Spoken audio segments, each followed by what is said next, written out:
ये हमारा आईएमएस जो कि ऑलमोस्ट अब हाफ सेंचुरी लगाने जा रहा है अपने शुरुआत के। तो सीवीईटी पिछले कुछ दिनों में ऐसा एक विकल्प बन के उभरा है हमारे सामने, जो मेडिकल इंजीनियरिंग कैरियर में देख रहे बच्चों के अलावे भी एक ऐसा डोमेन बन के उभरा है जहां से बार बार मैं कहता हूं कि जरूरी नहीं कि तुम डॉक्टर हो या इंजीनियर हो या कुछ ऐसा हो तभी जीवन में सफल हो। ऐसे कई लोग हैं जो बहुत सफल हैं। वो जेएनयू के प्रोडक्ट हो सकते हैं, जिसको यूपीएससी का मक्का मदीना भी कहते हैं, अलीगढ़ मुस्लिम यूनिवर्सिटी हुआ, बनारस यूनिवर्सिटी हुआ। तो हमारे साथ हैं गुरमीत सिंह, जो हमारा पूरा उत्तर प्रदेश और ऑपरेशंस देखते हैं सीवीटी का, और मैं कुमार पल्लव, सीवीटी का प्रोडक्ट डायरेक्टर। हम दोनों आज बात करेंगे जिससे सीवीटी में जो 2023 में बच्चे अपियर हुए हैं उनको बनारस हिंदी यूनिवर्सिटी में एडमिशन्स के लिए क्या जानकारी अपेक्षित है उनसे, कि क्या जानकारी उनको होनी चाहिए। और मैं हिंदी में ज़्यादा बातें करूंगा क्योंकि बनारस हिंदू यूनिवर्सिटी के आसपास या नॉर्थ का जो बेल्ट है वो हिंदी में शायद ज़्यादा अपनापन महसूस करे। बीच बीच में ज़रूरी हुआ तो हम इंग्लिश जरूर बोलेंगे। Gurmeet sir, coming to you directly. मुझे कई सारे वीडियोस में बच्चों ने सुना है और आगे भी सुनेंगे। सीवीईटी को आप एक बनारस हिंदू यूनिवर्सिटी के परिप्रेक्ष्य में कैसे देखते हैं, और कुछ ऐसा डेटा जो आप शेयर करना चाहें, जो या कुछ ऐसा जिससे बच्चों को बनारस हिंदू यूनिवर्सिटी में कौन कौन से ऐसे प्रोग्राम हैं जो उनको जरूर ऑप्ट करना चाहिए। तो बिल्कुल सीधे मैं आपके पास आता हूँ। ठीक है सर। तो पहले मैं Banaras Hindu university as a university, how do we define it, मैं पहले उसके बारे में बात कर लेता हूँ and then we can talk of the courses. तो आपके क्वेश्चन का जो सेकंड पार्ट था पहले वो पिक कर लेते हैं और फिर जो फर्स्ट पार्ट है उसको आंसर कर देंगे। बिल्कुल sir. So Banaras Hindu university started in the year 1916, तो it has a legacy of more than 100 years। जी लगभग लगभग 1400 एकड़ कैंपस है, तो लगभग एक एक 5.5 किलोमीटर बड़ा कैंपस है, शहर के बिल्कुल बीचों बीच है। राइट, लंका एक एरिया पड़ता है बनारस बनारस में, वहां पर ये यूनिवर्सिटी सिचुएटेड है। राइट। जी और इसी के साथ साथ पैरेलली एक साउथ कैंपस भी है जो कि मिर्जापुर है, which is approximately 100 kilometre from Varanasi. वहां पर almost double the area, so almost 2700 एकड़ में ऑलमोस्ट 11 किलोमीटर्स के एरिया में बनारस हिंदू यूनिवर्सिटी का एक साउथ कैंपस भी है। राइट। जी और क्योंकि यूनिवर्सिटी की लेगेसी है 100+ ईयर्स की, यूनिवर्सिटी जानी जाती है ग्रेट अपने एलुमनाई कनेक्ट के लिए, अपने कल्चरल फेस्टिवल्स के लिए, अपने इवेंट्स के लिए, एक्टिविटी के लिए, मोस्ट इम्पोर्टेंटली एकेडमिक के लिए। और year after year, because we also happen to be the number one CAT trainer in Varanasi, जो कि कॉमन एडमिशन टेस्ट होता है, तो year after year we see that students of Banaras Hindu university they are doing great in their life. तो वो ओह exam crack great. करते हैं और वो अपना रिस्पेक्टिव जितने भी टॉप नॉच बी स्कूल्स हैं वहां पे जाकर के पढ़ाई करने का एस्पिरेशन रखते भी हैं। और वहां जी पर जो ग्रुप भी आपको मिलता है वैसा मिलता है, तो आप एक्सपेक्ट कर सकते हैं कि एक अच्छा होलिस्टिक डेवलपमेंट स्टूडेंट का होगा in span of 3 years 4 years, जिस भी कोर्स को वो चूज कर रहा है। जी apart from these two main campuses, उनके कुछ दो छोटे कैंपसेस भी हैं उनके, जैसे जी एक डीएवी पीजी कॉलेज है जो कि कोएड है। एक आपका जी वसंत कन्या है जो कि आपका सिर्फ एज द नेम से वसंत कन्या, तो आपका वो गर्ल्स के लिए है। फिर आपका आर्य महिला है, अगेन ये स्पेसिफिकली गर्ल्स के लिए है। फिर आपका वसंता कॉलेज है जो कि आपका स्पेसिफिकली गर्ल्स के लिए है। ये आपके सारे कैंपसेस जो हैं ये भी बीएचयू से अलाइड है। द बेस्ट पार्ट इज जी कि एक स्टूडेंट जब यूनिवर्सिटी की डिग्री लेता है तो उसे बीएचयू लिखा हुआ मिलता है। तो मतलब एज एन आउटसाइडर मैं ये जज ही नहीं कर सकता कि मैं मेन कैंपस में था कि मैं अलाइड कैंपस में था। एंड बाय द वे, वो मेन कैंपस हो या अलाइड कैंपस हो, उस सारे ही कैंपसेस में जो कैंपस लाइफ है वो काफी हैपनिंग है, काफी एक्टिविटीज होती हैं। थैंकफुली बनारस हिंदू यूनिवर्सिटी का कोई भी कैंपस डल या डेड कैंपस नहीं है कि बच्चे को सिर्फ जाना है और वापस आ जाना है, या मैं क्लासेस नहीं करूंगा तो मेरा काम चल जाएगा। तो अगर एक जी स्टूडेंट ये देख रहा है, ये ढूंढ रहा है कि मुझे एक ऐसे कैंपस की रिक्वायरमेंट है जहां पर कि मेरा होलिस्टिक डेवलपमेंट हो, मेरे पास डिबेट करने का, एक्सटेम्पोर करने का, ड्रामा करने का, थिएटर करने का, एक्टिंग करने का, म्यूजिक करने का, वोकल्स करने का, मुझे एक एक नेशनल लेवल पे compete करने का, मुझे अपने देश को रिप्रेजेंट करने का एक अपॉर्चुनिटी मिलनी चाहिए, एक वहाँ पे माहौल मिलना चाहिए। तो Banaras Hindu university can be a destination for you, right. Almost 30,000 students जो है पार्ट है यूनिवर्सिटी का। 18,000 स्टूडेंट्स ऑन कैंपस रहते हैं, और ये एशिया की सबसे बड़ी रेसिडेंशियल यूनिवर्सिटी है। तो आप अंदाज लगा सकते हैं कि आप किस यूनिवर्सिटी का आप यहाँ पे हम मेंशन कर रहे हैं। जी Regarding the first part of the question, that was regarding the courses being offered. तो सर, यूनिवर्सिटी। कोर्सेज पर हम चलें उसके पहले मैं आपसे एक छोटा सा प्रश्न, चूंकि आपने लेगेसी की बात करी, जी तो आपको कुछ ध्यान आ रहा है कुछ ऐसे एलुमनाई जो बनारस हिंदू यूनिवर्सिटी के हैं और नेशनल इंटरनेशनल प्लेटफॉर्म पर काफी नाम किया उन्होंने और बड़ी सफलता अर्जित की, कोई ऐसा चेहरा ध्यान आ रहा हो आपको? बिल्कुल। हमारे जो जम्मू एंड कश्मीर के लेफ्टिनेंट गवर्नर हैं, मैं उनका नाम मिस कर रहा हूँ, वो भी बनारस मनोज जी। जी, मनोज सिन्हा जी, जी वो जी। भी बनारस हिंदू यूनिवर्सिटी के ही प्रोडक्ट हैं। वाह। हाँ जी, वो आईआईटीएन है बनारस हिंदू यूनिवर्सिटी से। फिर अगर मैं आपको मेरे पास कॉमर्स के कुछ एलुमनाइज हैं, लेकिन जो अभी इतने बड़े नाम नहीं बने हैं कि सब लोग उनसे कनेक्ट कर पाए, बट वो अपने जी। रिस्पेक्टिव करियर में काफी अच्छा कर रहे हैं। Thankfully hmm. मैं एक ऐसे पर्सन को जानता हूँ जो कि she is my sister as well. तो स्नेहा नाम है उनका, जो कि फैकल्टी ऑफ कॉमर्स बीएचयू की स्टूडेंट रही हैं, फिर एनआईबीएम से एमबीए करा, और अभी वो नेदरलैंड्स में आपका एक काफी सीनियर प्रोफाइल पे काम कर रही हैं। तो ऐसे बहुत सारे जी। स्टूडेंट्स हैं जो कि आगे आने वाले समय में आपको दिखाई देंगे, जो कि अपने लिए हम्म। काफी नाम कमा पा रहे होंगे। सो जी अगर हम गूगल करें तो अपने को बहुत सारी इंफॉर्मेशन मिल जाएगी, but to name a person, Manoj Sinha ji is also from BHU itself. Murli Manohar Joshi ji hmm. Is also from BHU itself. वाह। जी जी ग्रेट टू नो। यहाँ पर एक देखने की बात हो गई सर कि मैं पिछले दिनों एक वीडियो कर रहा था कि दिल्ली यूनिवर्सिटी के बारे में, जी तो एक कॉमन चीज जो देखी गई है वो इस यूनिवर्सिटी के पास, इस तरह की यूनिवर्सिटी के पास आउट्स होते हैं, न केवल राजनीति, न केवल खेल, न केवल स्पोर्ट्स, हर जगह।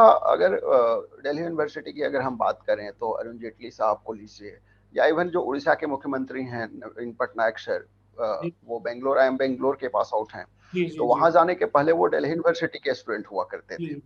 तो जी इस तरह से कई सारे जो इस तरह की यूनिवर्सिटीज हैं, काफी नामी गिरामी लोगों को प्रोड्यूस किया है इन लोगों ने। जी। और बाकी जी, तो हम आते हैं अपने पहले क्वेश्चन पर कि जहाँ क्या वहाँ सुविधाएं आपने बताई, आपने ये बताया कि कैंपस कैसा है, लाइफ कैसा है वहाँ पर, बाकी कोर्सेज वगैरह क्या, इससे क्या ऑफर किया जाता है सर? यूनिवर्सिटी जो है मल्टीपल कोर्सेज ऑफर करती है। तो हम्म। अच्छी बात यह है बनारस हिंदू यूनिवर्सिटी के साथ कि ये कॉम्बिनेशन ऑफ इंस्टीट्यूट्स है और फैकल्टी है। तो अपने व्यूअर्स की अंडरस्टैंडिंग के लिए, एक एक यूनिवर्सिटी के अंदर जब एक इंस्टीट्यूट बन जाता है, तो वो उसको ऑटोनॉमी मिल जाती है कि भाई वो अपने तरीके से ऑपरेट कर सके। भले ही वो यूनिवर्सिटी का पार्ट है, लेकिन अपने मैनेजमेंट को अपने तरीके से प्लान कर सकता है, अपने कोर्स को अपने तरीके से प्लान कर सकता है। तो it becomes a dual advantage for student, कि उसके पास डबल अपॉर्चुनिटी आ जाती है। जैसे आजकल एक फंडा चलता है डबल इंजन की सरकार, वैसा एक फंडा मिल जाता है बच्चे को, वही कि वो जो है जी। उसको डबल एडवांटेज मिलता है कि वो यूनिवर्सिटी के अंदर भी है और वो अपने आप में एक इंस्टीट्यूट के अंदर भी है। तो जैसे आईआईटी है, इंडियन जी। Institute of technology hmm. Banaras Hindu university, भले ही वो बनारस हिंदू यूनिवर्सिटी के कैंपस के अंदर हो, वो यूनिवर्सिटी के नॉर्म्स को हम्म। फॉलो कर रहा हो, लेकिन साथ साथ में उनका खुद का एक करिकुलम है, खुद का एक मॉडल है। तो अगर मैं आईआईटी का पार्ट हूँ, मैं आईआईटीएन हूँ, तो मैं यूनिवर्सिटी के फेस्टिवल्स में भी और अपने खुद के फेस्टिवल्स में भी पार्टिसिपेट कर सकता हूँ। यूनिवर्सिटी के पास 4 इंस्टीट्यूट्स हैं। एक आपका इंस्टीट्यूट ऑफ साइंस है, एक आपका इंस्टीट्यूट ऑफ एग्रीकल्चरल साइंसेज है, और एक आपका इंस्टीट्यूट ऑफ टेक्नोलॉजी है। प्लस आपका अभी जो IMBHU हो गया, that is institute of management. इसके साथ साथ they have faculties, so faculty of commerce, faculty of arts, faculty of social science. So they have multiple faculties and 4 institutes, right? इसमें से 3 इंस्टीट्यूट CUET का पार्ट है। सो IIT is part of आपका JEE।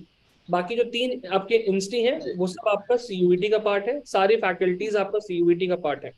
तो अगर एक स्टूडेंट कोर्सेज ढूंढ रहा है कॉमर्स में, ह्यूमैनिटीज में, साइंस में, या फिर वोकेशनल कोर्सेज, BHU आपको सारे कोर्सेज ऑफर करती है।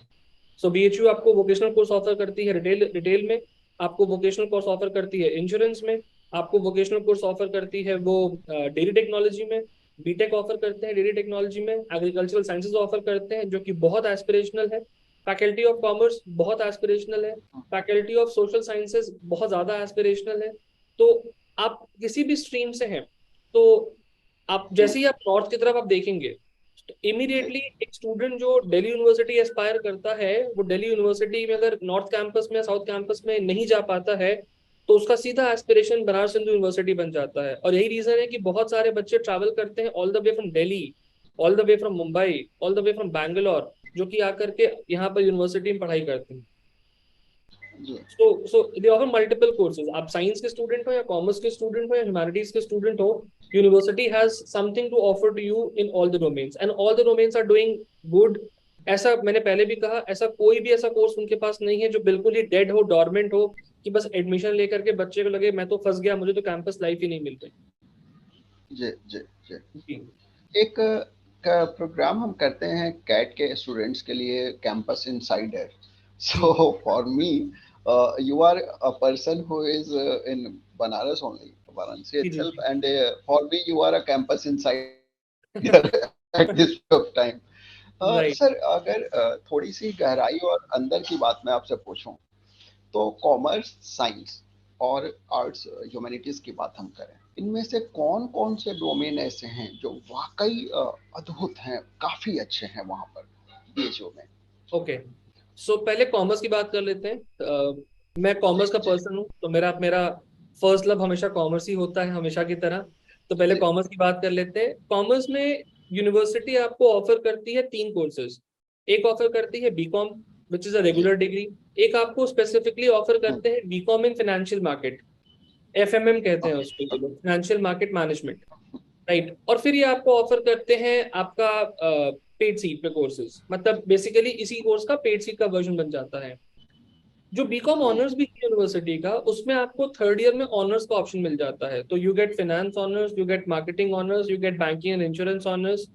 जनरली स्टूडेंट्स करते क्या है, वो ये देखते हैं कि किस वाले स्ट्रीम में ज्यादा नंबर मिलेंगे, बच्चे वहां पे इंटर कर जाते हैं। बट मेरा इस पर हमेशा, जिनको मैं जानता हूँ, जिनको मैं मिल लेता हूँ, उस पर हमेशा मेरा टेक ये होता है कि भाई, अगर मेरा एंड डेस्टिनेशन एमबीए फाइनेंस है तो मुझे ऑनर्स पेपर फाइनेंस लेना चाहिए। अगर मेरा एंड डेस्टिनेशन एमबीए मार्केटिंग है तो मुझे मार्केटिंग लेना चाहिए। या मेरा कल को मेरा प्लान है कि मैं मास्टर्स करने के बाद गवर्नमेंट जॉब में एज अ मार्केटिंग मैनेजर देखता हूँ, या मैं एज अ स्पेशलाइज्ड ऑफिसर देखता हूँ मार्केटिंग के फील्ड में या फाइनेंस के फील्ड में, तो मुझे उसी को परस्यू करना चाहिए। बिकॉज जितना टाइम मैं पेपर के साथ स्पेंड करूंगा उतना मेरे लिए अच्छा रहेगा। मैं प्लान कर रहा हूँ कि मुझे सीएफए करना है, मैं प्लान कर रहा हूँ कि मुझे एफआरएम करना है, लेकिन मैं फाइनेंस नहीं परस्यू कर रहा हूँ, जो कि यूनिवर्सिटी मुझे ऑफर कर रही है, क्योंकि मुझे नंबर वहां नहीं मिलेंगे। तो ये जी। थोड़ी सी पुअर एनालॉजी है। हाँ, हम्म, यूनिवर्सिटी आपको finance, marketing, banking and insurance तीनों में ऑनर्स ऑफर करती है। अगर मैं स्पेसिफिकली फाइनेंशियल मार्केट का कोर्स लेकर बैठा हुआ हूँ बीकॉम में, तो ऑब्वियस सी बात है, मुझे फाइनेंशियल मार्केट्स में डेरिवेटिव्स, आपका फ्यूचर्स, ऑप्शंस सब सिखाया जाएगा, राइट। जी अगर मैं कॉमर्स के बियॉन्ड निकलूं, तो मैं आपका अगर ह्यूमैनिटीज की तरफ जाऊं, राइट, तो वहां पर मेरे पास मल्टीपल ऑप्शंस मिल जाते हैं। जैसे यूनिवर्सिटी के पास 2 कोर्सेज हैं, एक है आपका बीए और एक आपका है BA social sciences. Now okay. समझने वाली बात यहाँ पर ये है कि जब बीए का कोर्स मैं परस्यू करूंगा, तो मुझे कॉम्बिनेशंस मिलते हैं। जैसे मैंने कहा, मुझे हिस्ट्री, ज्योग्राफी, साइकोलॉजी दे दो, मुझे हिस्ट्री, जी। ज्योग्राफी, पॉल साइंस दे दो, मुझे ज्योग्राफी, हिस्ट्री, इकोनॉमिक्स दे दो। तो हम्म, ये आपका बीए कोर्सेज हो गए। मुझे इंग्लिश ऑनर्स करना है, मुझे ज्योग्राफी ऑनर्स करना है, मुझे पॉल साइंस ऑनर्स करना है, मुझे पॉलिटिकल साइंस ऑनर्स करना है, ये सारे बीए के कोर्सेज अवेलेबल हैं। लेकिन जो जी फैकल्टी ऑफ सोशल साइंसेज है, वो इकोनॉमिक्स ऑनर्स ऑफर करता है। मतलब इकोनॉमिक्स प्लस 2 पेपर। सो इकोनॉमिक्स एसेंशियली आपके पास रहेगा, प्लस आपके पास 2 पेपर और रहेंगे। अब है क्या, हम्म, अगर मैं एक मैथ्स का स्टूडेंट हूँ, मैंने 11 हम्म, 12 में मैथ्स ले रखा है, तो मेरे जी लिए अगर मैं बीए इकोनॉमिक्स प्लस मैथिस्ट प्लस मैथमेटिक्स प्लस स्टैटिस्टिक्स ले लेता हूँ, तो बहुत सारे जगह जी। पर मेरी इस डिग्री को बीएससी बीएससी के बराबर काउंट किया जाएगा। हम्म, बहुत सारे इंस्टीट्यूट्स इसको जो है बीएससी की तरह काउंट करेंगे। मैं स्टूडेंट हूँ ह्यूमैनिटीज जी का, मेरे पास मैथमेटिक्स है, इकोनॉमिक्स है और स्टैटिस्टिक्स है, ईएमएस जिसको हम कहते हैं, ईएमएस, इकोनॉमिक्स मैथ स्टैट्स। तो बहुत सारे जी। इंस्टीट्यूट्स मुझे बीएससी के बराबर दर्जा देंगे, मुझे बीएससी के बराबर वेटेज मुझे मिलेगा। Which is again advantage for student.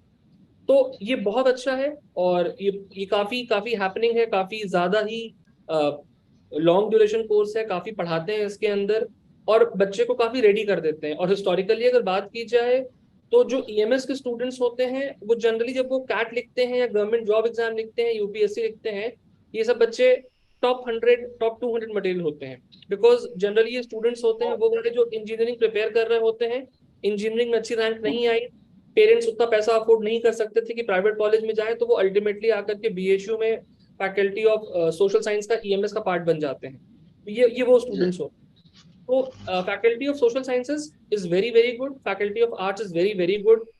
अगर हम साइंस की बात करें, द थर्ड स्ट्रीम, तो बीएचयू का physics honours, chemistry honours, biology, biochemistry, आपका biotechnology, then there food technology, ये सारे कोर्सेज काफी काफी अच्छे कोर्सेज हैं। प्लस इनका खुद का एक इंस्टीट्यूट है एग्रीकल्चर साइंसेज का, जो कि काफी ज्यादा एस्पिरेशनल है, काफी ज्यादा बच्चे उसके लिए एस्पायर करते हैं, और ये बच्चे इवेंचुअली मास्टर्स के लिए आईआईएम अहमदाबाद के एफएबीएम प्रोग्राम को टारगेट करना शुरू कर देते हैं, या फिर ये बच्चे मास्टर्स करते हैं अपने फूड टेक्नोलॉजी में और सीधे गवर्नमेंट जॉब्स की तरफ लग जाते हैं। इनफैक्ट एग्रीकल्चर साइंसेज में कैंपस में ग्रेजुएशन के बाद प्लेसमेंट भी होती है। जस्ट दैट जो प्रोग्राम है एग्रीकल्चर साइंसेज का, वो 4 ईयर लॉन्ग प्रोग्राम है, वो 3 ईयर प्रोग्राम नहीं है। तो ये करेक्ट, यहाँ पर एक इम्पॉर्टेंट पॉइंट है that if I'm into BSc agriculture, I'll have to study for 4 years instead of 3 years. यहाँ पर गुरमीत जी एक बात जानने की होगी कि लेट्स से हमने बात करी बी कॉमर्स में, तो सीवीटी के लिए क्या क्या कॉम्बिनेशन बच्चे रखते हैं? तो कॉमर्स के डोमेन में बीएचयू में इस बार बीएचयू ने क्या रखा था कि कौन कौन से कॉम्बिनेशन के आधार पर एडमिशन मिलेंगे? इन्होंने कहा था कि आपके पास अकाउंट्स होना चाहिए, और हाँ, आपके पास 2 डोमेन पेपर और होने चाहिए, और जनरल टेस्ट होना चाहिए। लैंग्वेज को बीएचयू ने स्किप कर दिया था, राइट? अच्छा, हाँ, आर्ट्स ने जो है आपका 2 डोमेन कह दिया था, मतलब पार्ट ए पार्ट बी जो था हमारा second section, plus general test कर दिया था, या फिर स्पेसिफिकली एक डोमेन डिफाइन कर दिया था, प्लस आपका एक डोमेन ऑप्शनल कर दिया था, और आपका जनरल टेस्ट को कंपलसरी कर दिया था। Science we were not dealing specifically, लेकिन हमने बिकॉज बहुत सारे बच्चे आ रहे तो हमने काउंसलिंग करी थी। जैसा डीयू ने किया था कि उन्होंने क्लियरली डिफाइन कर दिया था कि आपके पास 12th में साइंस होना चाहिए, तभी आप साइंस के कोर्स को एस्पायर कर पाओगे। तो बीएचयू ने भी वही किया था कि आपके पास physics chemistry biology, physics chemistry maths, depending on कि आपको पीसीबी चाहिए कि पीसीएम चाहिए, वैसे कोर्सेज को डिफाइन करके वैसे ही सब्जेक्ट को रखा था। तो it was largely on the similar lines of the way we had DU but Delhi university, लेकिन लैंग्वेज को बीएचयू के केस में ऑप्शनल कर दिया गया था। अगर स्टूडेंट्स हमें सुन रहे हैं या ये इवेंचुअली सेशन कोई यूट्यूब पे सुनता है हमारा, तो आपके लिए इंपॉर्टेंट ये था या होना चाहिए नेक्स्ट ईयर के लिए कि आप लैंग्वेज जरूर पिक करिए, आप लैंग्वेज स्किप मत करिए। बिकॉज कल को अगर अपने को दिल्ली यूनिवर्सिटी मिलता है और बनारस हिंदू यूनिवर्सिटी मिलता है, तो मेरे पास चॉइस होगा कि मैं दोनों में से कहाँ जाऊँ। लेकिन अगर मैं लैंग्वेज नहीं करूंगा तो मैं ऑटोमेटिकली सारे पेपर क्वालिफाई करने के बाद दिल्ली यूनिवर्सिटी को रूल आउट कर दे रहा हूँ, और मैं सिर्फ अपनी अपॉर्चुनिटीज को बनारस हिंदू यूनिवर्सिटी तक लिमिट कर ले रहा हूँ, which is not a great idea, because English कोई ऐसा टफ भी नहीं पूछता है। जी। जी मेरा अगला प्रश्न ये होगा, हमने कैंपस लाइफ की बात करी, बीएचयू के कोर्सेज जो ऑफर किए जाते हैं उन पर बात करी। बातचीत के दौरान आपने बताया कि ग्रेजुएशन के बाद बच्चे आइडियली पोस्ट ग्रेजुएशन को भी सोचते हैं या जाते हैं एमबीए प्रोग्राम्स वगैरह को, या अहमदाबाद में एग्रीकल्चर की बात आपने करी। ग्रेजुएशन लेवल पर वहाँ पर जो कैंपस रिक्रूटमेंट होते हैं डिफरेंट यूनिवर्सिटीज़ के, तो वहाँ पर क्या ग्रेजुएशन के बाद इनका कोई कैंपस प्लेसमेंट हो पाता है क्या? बिल्कुल सर, फैकल्टी ऑफ कॉमर्स का अपना खुद का ट्रेनिंग एंड प्लेसमेंट सेल है, जो कि लगातार बच्चों को ट्रेन करता है, लगातार बच्चों को इनलाइटन करता है कि भाई आप प्लेसमेंट दे सकते हैं after graduation. Faculty of social sciences के पास अपना खुद का टीएनपी नहीं है, लेकिन वो यूनिवर्सिटी का जो टीएनपी है, ट्रेनिंग एंड प्लेसमेंट सेल है, उस पर डिपेंडेंट है वो। एग्रीकल्चर साइंसेज का खुद का अपना टीएनपी सेल है, ट्रेनिंग एंड प्लेसमेंट सेल है, जो कि फोकस करता है। साइंस का अपना खुद का ट्रेनिंग एंड प्लेसमेंट सेल है, जो कि फोकस करता है। एफएसएस ने भी और एफए आपका बीए ने भी इसको डेवलप करना शुरू कर दिया है over a period of time, और ये भी बेहतर हो जाएगा।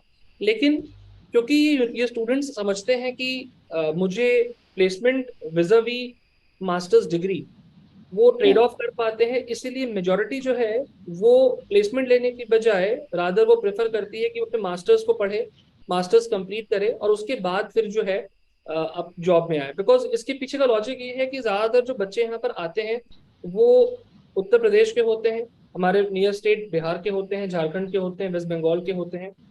ये वो जगह है जहाँ पर एजुकेशन को एक बार में कंप्लीट करने का तरीका है। मतलब ये लोग मानते हैं कि पेरेंट्स का ये मानना है कि भाई पहले एक बार में पूरी पढ़ाई कंप्लीट कर लो, उसके बाद फिर जो करना है करते रहना, नौकरी करते रहना।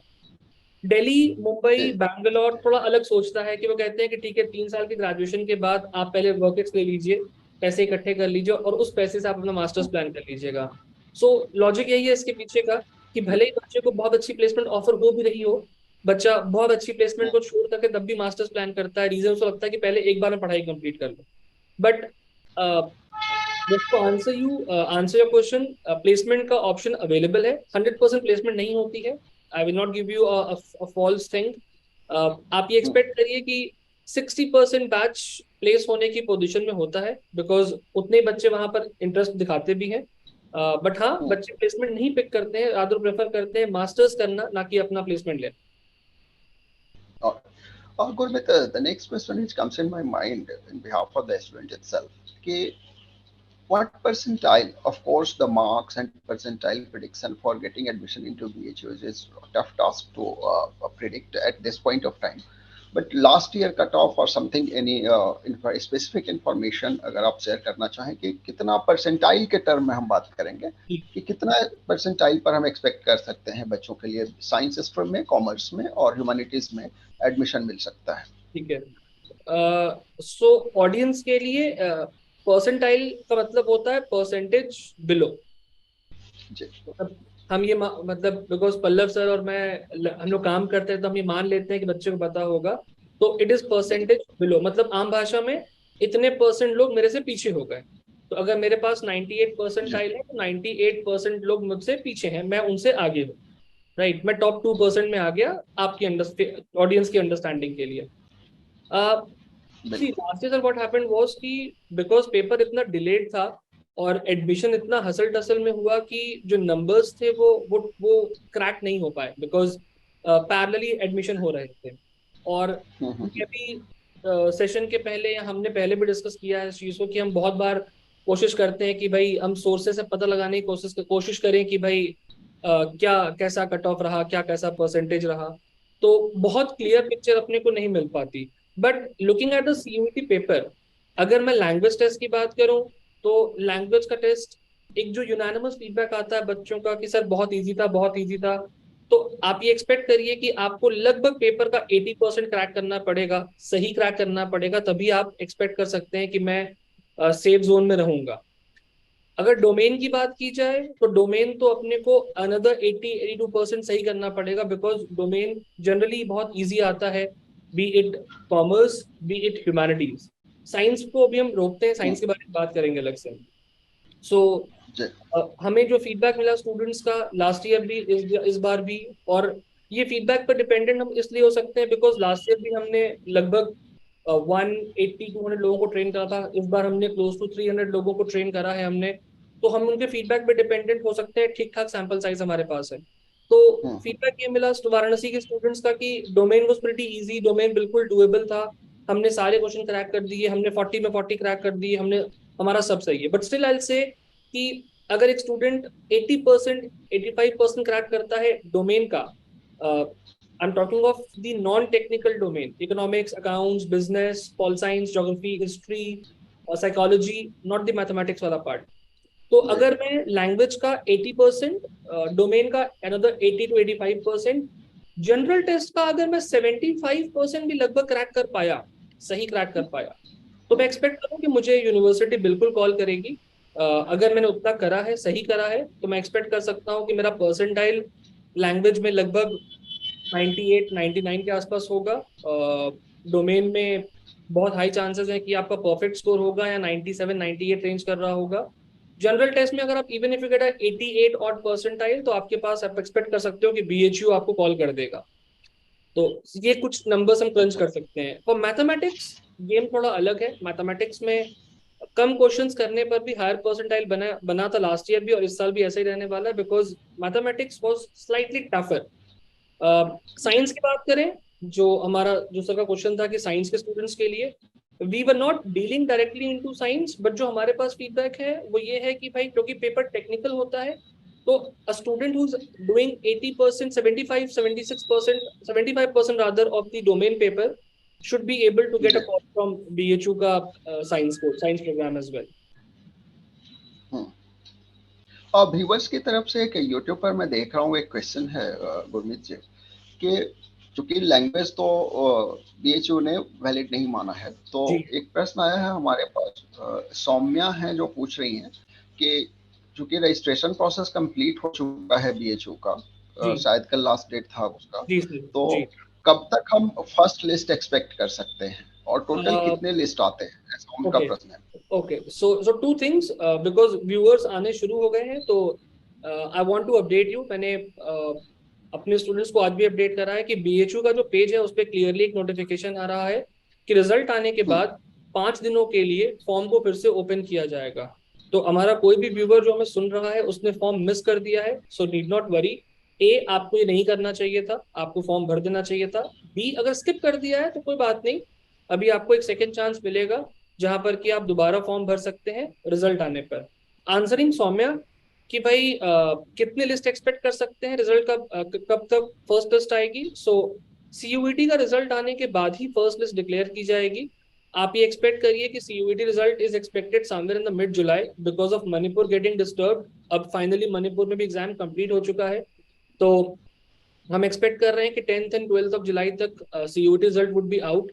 और अगर 12th ऑफ जुलाई तक रिजल्ट आ जाता है तो हम ये मान के चलते हैं कि 17th 18th जुलाई तक हमारा फर्स्ट लिस्ट, एक हफ्ते के अंदर फर्स्ट लिस्ट आ जानी चाहिए। जनरली आप जी। एक्सपेक्ट करिए कि आपका फर्स्ट 3 लिस्ट तक में एडमिशन क्लोज हो जाएगा, फर्स्ट 2 लिस्ट, फर्स्ट 3 लिस्ट में एडमिशन क्लोज हो चुका होगा। It all depends hmm, on कि दिल्ली यूनिवर्सिटी कैसे बिहेव कर रहा है, बिकॉज एक बहुत बड़ा चंक होता है जो कि कहता है कि मुझे दिल्ली जाकर के ही पढ़ना है, मुझे घर से बाहर निकलना है। तो वो कैसे जी। बिहेव कर रहा है, कितने सारे बच्चे उधर की तरफ जा रहे हैं, उस पर डिपेंड हम्म, करेगा बीएचयू कितने लिस्ट तक अपने आप को एक्सटेंड करता है। बट फैकल्टी ऑफ कॉमर्स जी। जनरली 2 लिस्ट में क्लोज हो जाएगा मेन कैंपस। उसके जो अलाइड कैंपसेस हैं हम मान के चलते हैं कि उसकी एक लिस्ट अपने को और मिल जाएगी। Faculty of hmm, arts 3 list में क्लोज हो जाएगा, फैकल्टी ऑफ सोशल साइंस 2 से 3 लिस्ट में क्लोज हो जाएगा, साइंस भी 2 से 3 लिस्ट में क्लोज हो जाएगा। एग्रीकल्चर मुझे लगता है कि एक लिस्ट में या मैक्सिमम 2 लिस्ट में क्लोज हो जाएगा, बिकॉज वो काफी नीश है और बच्चे स्पेसिफिकली टारगेट करते हैं उसको। तो एक्सपेक्ट करिए कि 2 लिस्ट में अगर आपको दिखता है कि आपकी वेटिंग क्लियर होनी शुरू हो चुकी है तो आप गेम में बने हुए हैं, वरना आपको एक बैकअप प्लान क्रिएट कर लेना चाहिए। गुरमीत जी, यहाँ पर जो आपने एक बात करी कि सीवीटी रिजल्ट आने के बाद विंडो फिर ओपन होगा, तो क्या जी वो विंडो सिर्फ इसलिए ओपन होगा दिल्ली यूनिवर्सिटी की एडमिशन फॉर्म फेज 2 की तरह, जैसे डीयू सीसैस में भी ये फिर ओपन होगा वो, और राइट वहां पर केवल कॉलेज चॉइसेस देने होंगे आपको, राइट यूनिवर्सिटी और डिग्री चॉइसेस दे, तो राइट। क्या यहाँ पर फ्रेश रजिस्ट्रेशन भी जी एक्सेप्ट जी बिल्कुल करेगा भी? बिल्कुल, उसमें एक ही कंडीशन है सर, उसमें एक ही हम्म, कंडीशन है कि आपका सीयूईटी के फॉर्म में बीएचयू टिक होना चाहिए, एंड दैट इज इट। अगर बीएचयू के फॉर्म में, अगर आपने सीयूईटी के फॉर्म में बीएचयू टिक करा हुआ है, तो आपका वो हम्म, एप्लीकेशन नंबर लेकर के आपको पूरा फॉर्म भरने का मौका देगा। थैंकफुली अब इस बार जब इस बार फॉर्म ओपन हुआ था तो बीएचयू ने जो कोर्सेज आप बच्चे पिक करना भूल गए थे, सो कुछ हम्म, स्टूडेंट्स जो भूल गए थे ये पिक करना कि मुझे तो वोकेशनल कोर्स भी सोच सकता हूँ, लगा था हम्म, कि यही करेंगे, सिर्फ बीकॉम टिक किया और फॉर्म सबमिट कर दिया। बीएचयू इस बार ही अभी आपको ऑप्शन दे रहा था कि आप वोकेशनल कोर्स पे टिक कर दीजिए। तो हम्म, हम ये मान के चलते हैं कि वो दोबारा जब फॉर्म ओपन होगा तो भी ये ऑप्शन देगा अपने को कि आप कोर्सेज को ऐड कर सकते हैं। बट अगर मैंने बीएचयू टिक ही नहीं किया है सीयूईटी के फॉर्म में, तो आई एम सॉरी, हम गेम से बाहर हैं। हम्म। एक राजन शाह का प्रश्न है सर, जी कि बनारस हिंदू यूनिवर्सिटी, दिल्ली यूनिवर्सिटी, अगर दोनों में से सेलेक्ट करना हो ज्योग्राफी ऑनर्स के लिए, मुझे ऑल्दो हाँ। इसका एक डेफिनेट आंसर करना हमारे लिए टफ होगा, लेकिन फिर भी अगर आप थोड़ा इनलाइट कर सके तो, क्योंकि उनका प्रश्न देखो है, भाई हमें लेना है। सर, मेरी अंडरस्टैंडिंग ये कहती है, अगेन ये मेरा पर्सनल व्यू है, मेरा ये मैं काफी देखता हूँ मैं अंडर ग्रेजुएट कोर्सेज को, तो मेरा ये कम्प्लीटली पर्सनल व्यू है। ये इसके पीछे कोई रिसर्च, स्पेसिफिकली टेक्निकल रिसर्च नहीं है, हाँ नॉन टेक्निकल मैं पढ़ता रहता हूँ तो उसके बेसिस पे आंसर कर रहा हूँ। जी। Rajan, no sir, Rajan. या Rajan, okay. Raja. So thing is that कि अगर आप ए अगर आपको ये है कि मुझे एक बड़ा एक्सपोजर चाहिए, मुझे एक एक नेशनल कैपिटल में पढ़ने का मौका मिलना चाहिए, देश की राजधानी है, मुझे वहां पढ़ने का मौका मिलना चाहिए, तो ऑब्वियसली बात है कि भाई आपको डीयू जाना चाहिए, राइट। सेकेंड इज कि मुझे डीयू क्यों जाना चाहिए, पहले मैं इसके बारे में बात कर रहा हूँ। अगर मुझे दिल्ली यूनिवर्सिटी का नॉर्थ कैंपस मिल रहा है तो मुझे डीयू जाना चाहिए। मुझे दिल्ली यूनिवर्सिटी का साउथ कैंपस मिल रहा है, मॉर्निंग प्रोग्राम मिल रहा है, तो मुझे डीयू जाना चाहिए। मुझे दिल्ली यूनिवर्सिटी का साउथ कैंपस मिल रहा है, इवनिंग कोर्स मिल रहा है, पैदल ही मुझे बीएचयू मिल रहा है। अगर मेरी अफोर्डेबिलिटी है तो मैं डीयू जाऊंगा। थोड़ा वो प्रॉब्लम है, because Delhi is always expensive in comparison to Varanasi, तो मैं बीएचयू रुकूंगा। अगर मुझे दिल्ली यूनिवर्सिटी का ईस्ट और वेस्ट कैंपस मिल रहा है, विथ नो ऑफेंस, कोई अगर दिल्ली से मुझे सुन रहा है या ऐसा कुछ है, तो मेरा कोई इंटेंशन नहीं है आपको डिफेंड करने का, बट उसके कंपैरिजन में मैं कहूंगा कि मुझे बीएचयू रुकना चाहिए। मुझे बेहतर ऑरा, मुझे बेहतर प्लेटफॉर्म, मुझे बेहतर कैंपस लाइफ, मुझे बेहतर अपॉर्चुनिटी मुझे बनारस हिंदू यूनिवर्सिटी में मिलेगी। So if you're getting North Campus, it is DU. You're getting South Campus morning, DU. South Campus evening versus BHU, you got to compare. अगर ईस्ट और वेस्ट है आपका डीयू का, आप उसको छोड़ सकते हैं, आप बीएचयू रोक सकते हैं। एनीवेज प्लीज समझिए कि ज्योग्राफी ऑनर्स करने के बाद क्या आपको इस पर भी सोचना चाहिए और उसके अकॉर्डिंग अपना डिसीजन लेना चाहिए। तो मेरा प्लान अगर ज्योग्राफी ऑनर्स करने के बाद मास्टर्स करने का है और मैं गवर्नमेंट जॉब ढूंढ रहा हूँ, तो शायद मेरे लिए दिल्ली यूनिवर्सिटी एक बेहतर स्पेस बन जाती है, बिकॉज मुझे बेहतर अपॉर्चुनिटी मिल जाएगी in terms of preparation, in terms of student base, in terms of awareness. But अगर मेरा प्लान ये है कि अभी जी। ज्योग्राफी ऑनर्स करना है और फिर बाद में शायद मैं मास्टर्स में कुछ और सोच सकता हूँ, तो फिर उस केस में आप खुद से कंपेयर कर सकते हैं कि इधर वाराणसी और Delhi, you got to compare this. So हम देख रहे हैं अब चाहिए हमें कि जितनी बातें आपने बताई बीएचयू के बारे में, मैं इंतजार कर रहा हूँ कि अगर कुछ और प्रश्न आते हैं हमारे व्यूअर्स के तो हम उसको लेंगे। मीनवाइल बनारस हिंदू यूनिवर्सिटी में जो टोटल कॉस्ट आता है इस तरह के कॉमर्स, ह्यूमैनिटीज या साइंस में, वो हॉस्टल में ऑफ कोर्स रेसिडेंशियल यूनिवर्सिटी रहेगी वो, तो जी। वहाँ रेसिडेंस के बाहर यू आइडियली एक other than courses of BHU जो कोर्स फी वो चार्ज करते हैं, और क्या खर्च आ सकता है बनारस में बच्चों कोर्स को फी ओवरऑल? सेंट्रल यूनिवर्सिटी है तो मतलब course fee is not a concern. आप पेड सीट में हो तो थोड़ा महंगा पड़ेगा अपने को। अगर आप यूनिवर्सिटी के अंदर रहते हैं, कैंप आप हॉस्टल में, कैंपस क्या ये हॉस्टल। कंपल्सन है कि अगर किसी भी प्रोग्राम में आपका एडमिशन है तो आप यूनिवर्सिटी हॉस्टल में रहें, या ये ओपन है कि आप बाहर भी ये रह है, सकते हैं? आप दोनों दोनों ऑप्शन अवेलेबल है। आप बाहर रह सकते हैं, आप अच्छा। कैंपस के अंदर रह सकते हैं, दोनों के अपने प्रोज एंड कॉन्स है। अगर मुझे कोई हम्म। वाराणसी से सुन रहा है तो आप ये मान के चलिए कि आपको हॉस्टल अलॉट नहीं किया जाएगा, फॉर अ सिंपल लॉजिक कि भाई वो कहते हैं कि आपका घर यहाँ पर है तो आपको हॉस्टल हम्म। नहीं मिलेगा।